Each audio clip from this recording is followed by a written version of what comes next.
welcome. It is the 5th episode of A Safe Space, and I am so excited to be here. I want to start every episode with some wins, so let's, mine actually leads perfectly into what we're going to talk about today, so I'm just going to go ahead and dive right in. So my win is that I have anxiety very strongly, and it comes in waves for me. Something will happen and then I will just be sort of overwhelmed by it for a couple of days, and then I'll work through it, and then I'll be okay, and then something else will happen. And I think that what's happening right now is that I am building a business, and that I was not anticipating the amount of stress that comes from building a business. And you don't think that you think that it's going to be like tangible stuff, like how am I going to figure out how to make an email list, or how am I going to tell everybody, like, am I going to make a show, am I going to make a podcast, how am I going to get my content out there? That's not what is scary at all. What is scary for me personally is I think that there are people who just naturally are business minded and people who naturally are not. Now, of course, this is a thought that I have. You don't have to have it if you don't want to, but that's my thought. And as a result, I have put myself in the position of being one of those people that is not business minded. This does not come naturally to me at all. And so things are happening, and I'm getting lots of Facebook requests, and people are calling me at night and asking me for help with their problems. And it is getting a little anxiety provoking for me. I am having thoughts in my head like, am I going to be able to do this? Am I going to be able to have 2 jobs, like full-time jobs? How will I go down on hours in my one job and go up in another if this, So, my win for the week is that even though I am feeling all of these things, and I am really in the thick of it right now, which is why I'm showing up the way that I am. I don't have wine today. Today I have coffee, because I just don't think that I could keep wine down right now. That is where I am in my life, and that's okay. Nothing's wrong. Nothing has gone wrong. Everything is fine. I just have a lot of physical feelings, and so I'm just going to work through them. My win, though, is that I think that this part right here, this really hard part, where you have to tell yourself that you are good enough to be able to do this, is the part that makes people stop. And my win is that I am not going to stop. I feel extremely uncomfortable right now, and the past couple of days, really like the lesser part of a week, I guess you could say. And I know that if I just shut up about it, if I stopped going live, if I stopped engaging on Facebook, if I stopped having people call me and helping talk about their problems, then this would probably go away. But it would only go away about this specific subject. It probably would show up again later, because the difference is my brain is going to be with me no matter what. So even if I were to stop what I'm doing and say, this makes me too uncomfortable, I absolutely cannot do it, well, then probably that would show up in some other area of my life. Whatever it is that's making me have anxiety right now. And I believe that it is the stress of being afraid that I'm not good enough, basically. And so if I quit right now, I'm never going to get through that. And so I think it is really important to acknowledge the little wins, and this is why right here, is because I know that I'm making progress. I acknowledge every single one of my wins. I take time out and click glasses with my husband and say, congratulations, you're doing a really good job. We do that all the time. And so when I get into situations like where I feel like this right now, I know that I'm not going to stop. There's nothing that's going to make me say I'm too uncomfortable to get through this, because I am curious. This is something that I really want to do. And so I am going to be doing this for a long time. I'm not going to give up. The only reason that you don't succeed is if you stop. And so I'm just not going to stop. I don't care what happens to my stomach. And that is my win. So please share your wins with me from your week. Oh, Jess, I'm so glad. And that's another thing is like I get texts from you guys all the time telling me, I got a text this week from a coworker who said, I coached somebody at work. And she's like, I kind of did it because you told me, like, you know what I mean? Like, you taught me this. And she didn't know that she was coaching her. She was just saying things like, she didn't actually tell me what she said. But I assumed that she said things like, like what I say. This is a thought, or this is a circumstance, or let's talk about your feelings, whatever it was. But I get texts like that all the time that say, we had a great conversation. I had a great conversation with my mother as a result of our conversation. So thank you so much. And those little things help too. Knowing that you guys are getting something out of this is the point. So if you have some wins, please share them with me. Today, we are talking about anxiety.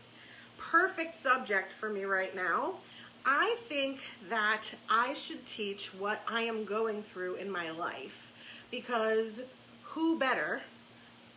And I mean, if you think about it, I can really only teach about things that I know. Isn't that true for all of us? And I certainly know about anxiety, not to mention the fact that I'm a nurse, not to mention the fact that I'm a life coach.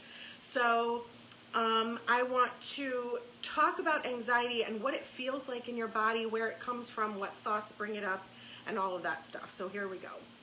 Oh, we have some wins though. Jessie says, I became open to believing that my job is hard and not everyone can do it. So that's a great win, Jess. Keep your eyes open for evidence of that, because that's going to be really hard to do. And Edgar says, my win today was a successful job interview. That's wonderful, Edgar. So good to hear. I hope you managed your mind before you went and you had really, really good thoughts. Let me know what they are. So let's talk about anxiety. Everyone just ignore that. I don't even know what that is. Actually, Thomas, I was thinking about it. So you have the ability to, and we might not do this today, we might see how it goes. I have a feeling this is going to be very interactive. So if you want to, you can request to be on. And then I could literally just let you on and we would be like split screen, just like I have guests here. If that is interesting to you, let me know.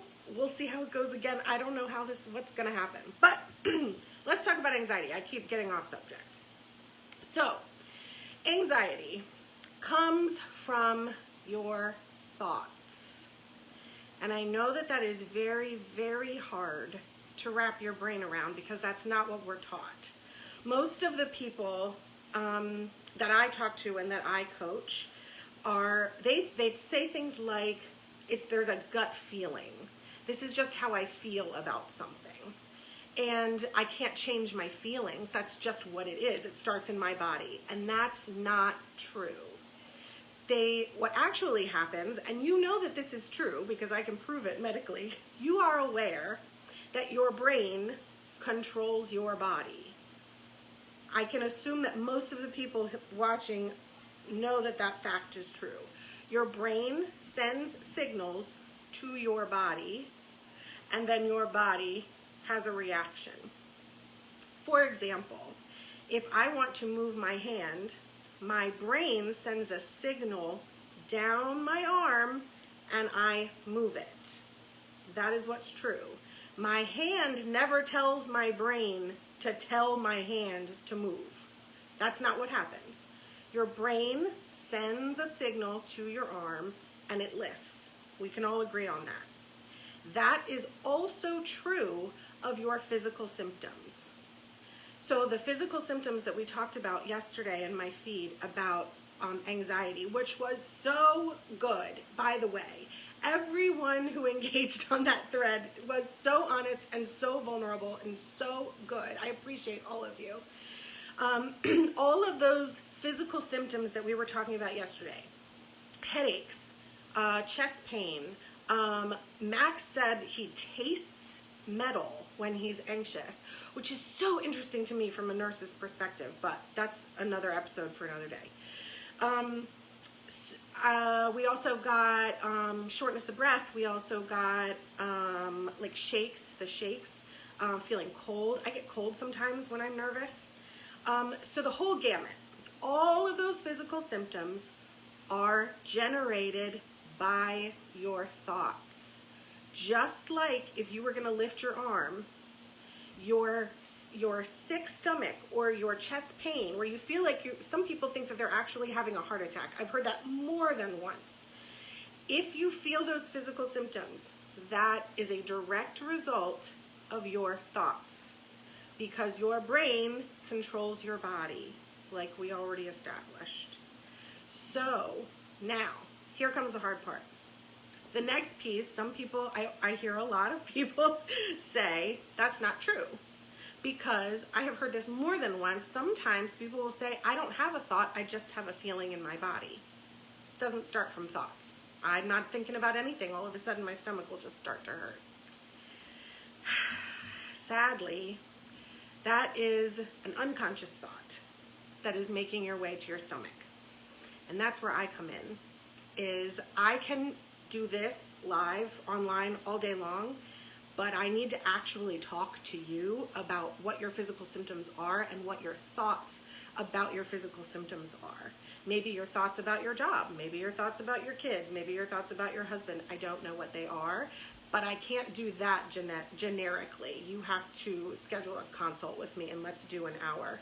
Because individually speaking, I have to be very, very generic right now, but individually speaking, this is very, very singled out.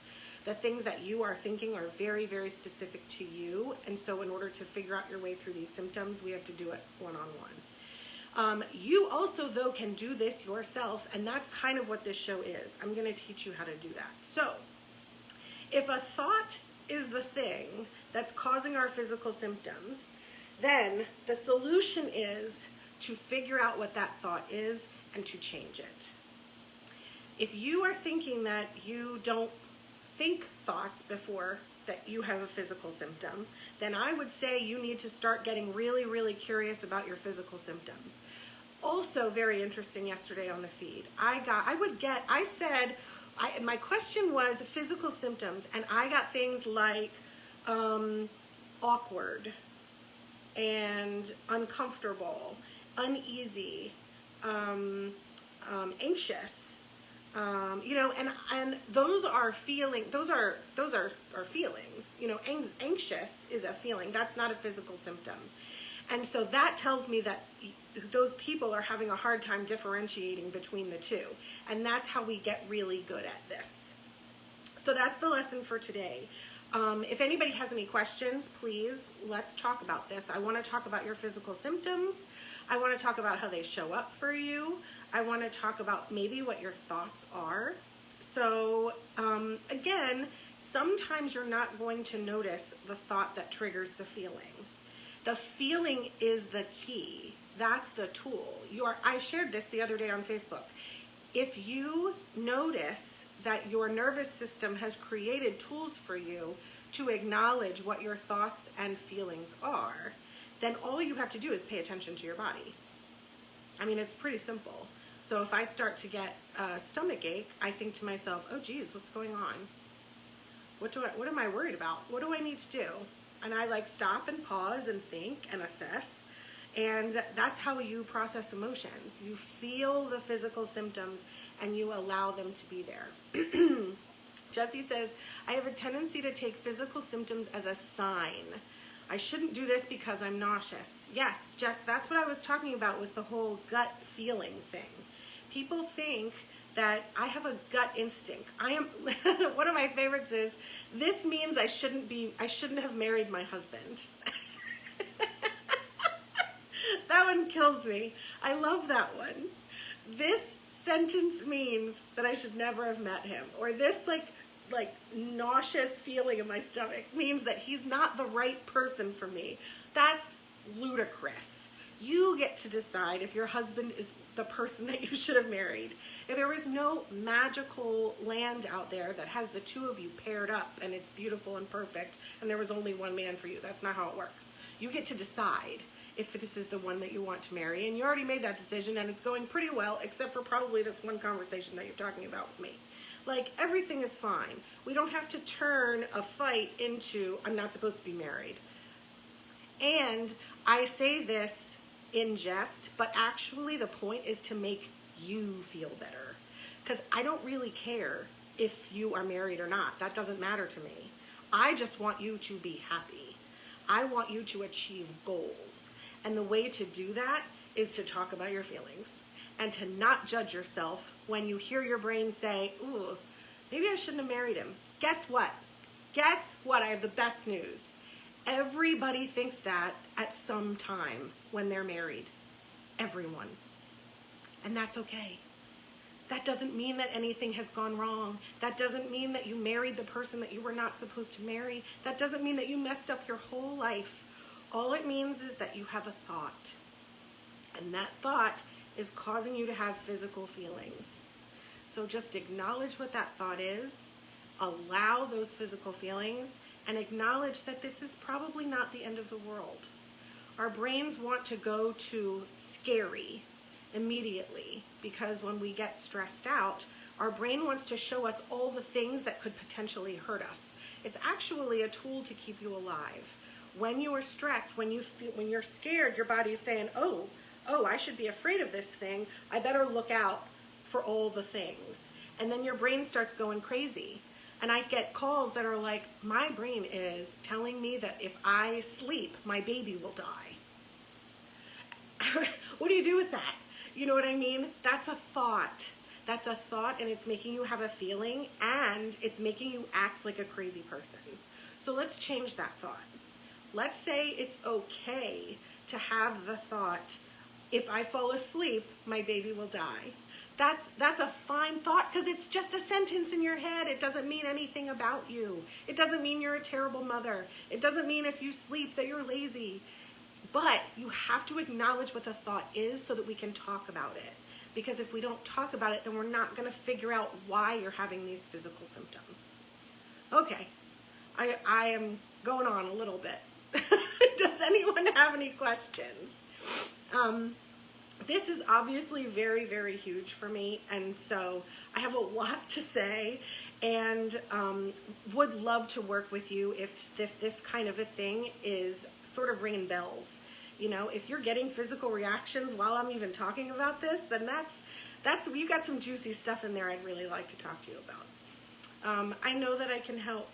So let's talk about our thoughts. Let's focus on how our body responds to our thoughts, acknowledging that our thoughts come first because our brain is in charge of our body, not the other way around. You know it. You know that that's true. You just can't hear your thoughts sometimes. And so in those times, it's really important to listen to your body. If you have a headache, figure out why. If you have a stomach ache, figure out why. Just get curious. Don't be mean to yourself. Please do not beat yourself up for the feelings in your body. That's another thing that I wanted to talk about before I go. Last thing. I have a theory that most people with anxiety didn't know it for a really, really, really long time. And the reason I say that is because most people that tell me they have anxiety think they'll say, I didn't even know it until I was 35 or something. And when I ask what brought it up, they'll say, I thought that what I felt was normal, that I was just like weird or something. And then somebody gave me a name to it. And it was like, oh, this is actually a thing that I can put my energy towards. I can actually look at this. So let's look at it. Now that we know, first of all, let's help everybody that we see who has anxiety. Most people you know have anxiety at one point or another. You know that sentence about everybody's fighting a battle that you know nothing about? Like, take care of each other, people. It is hard out there, and everybody's going through a really, really, really hard time right now. No matter who you are, this is hard. And we're going to be fine, but please be nice to one another, because everybody's feeling like this right now. Get curious about each other's physical symptoms and feelings and thoughts. Talk to one another. That's the only way we're going to get through this, is communication and vulnerability. So that's the episode for today. I think that we will do like themes like this, and maybe probably guests as well, sort of interchanged. I don't know. I'm making it up as I go along. And guess what? Whatever happens is going to be absolutely beautiful. Thank you for giving me the opportunity to talk about this. This was very therapeutic even for me, just to be able to say these things out loud and talk to you and help you. And I can breathe deeper than I could an hour ago, so that's awesome. Thank you very much. I love y'all. If you have any questions, give me a call. I'll see you later.